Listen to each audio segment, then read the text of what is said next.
अपना राजा जी के दिलवा काहे तोड़े लुए जान अपना राजा जी के दिलवा काहे तोड़े लुए जान तो का मुरी फोड़ी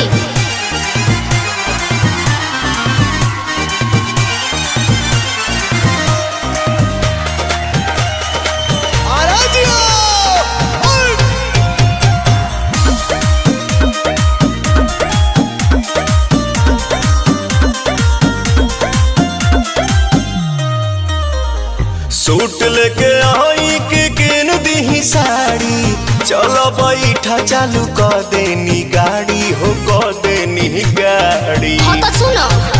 अरे लो ना जाई के बाजारे रे कसरिया गलम झूठा हूँ कहेला ये सवारे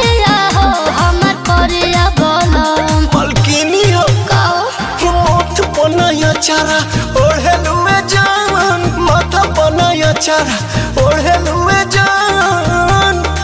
अपना राजा जी